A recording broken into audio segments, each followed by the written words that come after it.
Баршаңызға қайырлы күн. Сіздермен Манат. Бүгін біз американский панкейки дайындайтын боламыз. Ол үшін бізге бір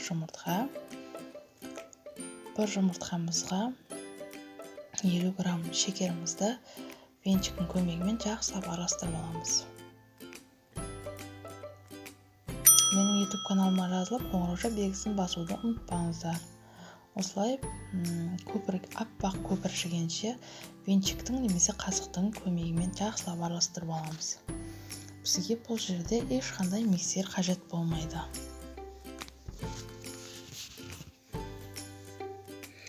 Енді осы сұйықтығымызға жылы 200 грамм сүтімізді араластырамыз.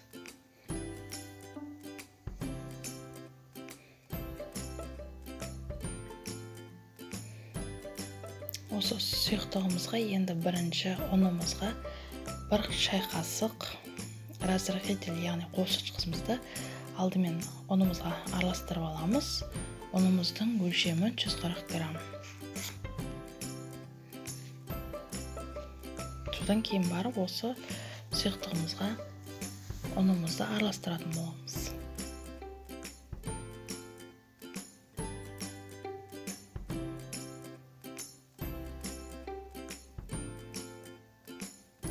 Аз-аздан салып, осы венчиктің көмегімен араластырамыз, өйткені ұнның түйіршіктері қалмауы қажет.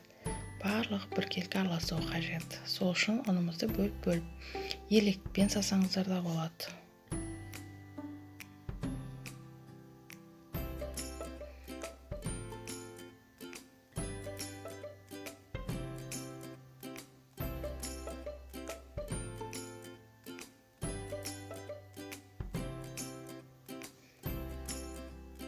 Жақсылап венчикпен араластырып аламыз.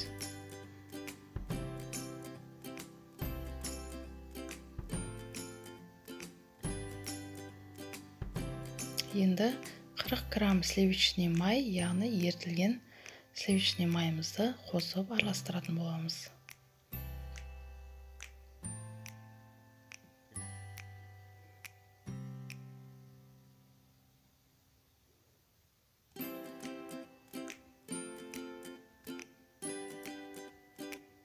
Осындай сұйықтықта болу қажет. Егер сіздердің жұмыртқаларыңыз үлкен болып, өлшемі сұйықтығы бұндай болып шықпай жатса, аздаған ұн қоссаңыздар болады.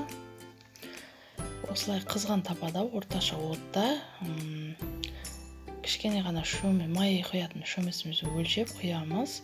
Осындай бетіне көпіршік пайда болғанда екінші бетіне аударамыз. Бірінші бетіне қарағанда екінші беті өте тез піседі. Міне біздің панкейкіміз дайын. Өте дәмді, міндетті түрде жасап көріңіздер. Қараңыздар.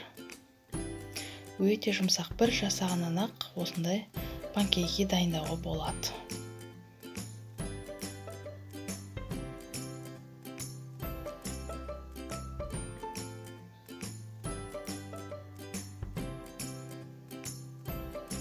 Егер сіздерде көп мөлшерде керек болса, мөлшерін көбейтіп немесе азайтып жасай берсеңіздер болады. Сіздермен Манат, менің YouTube каналыма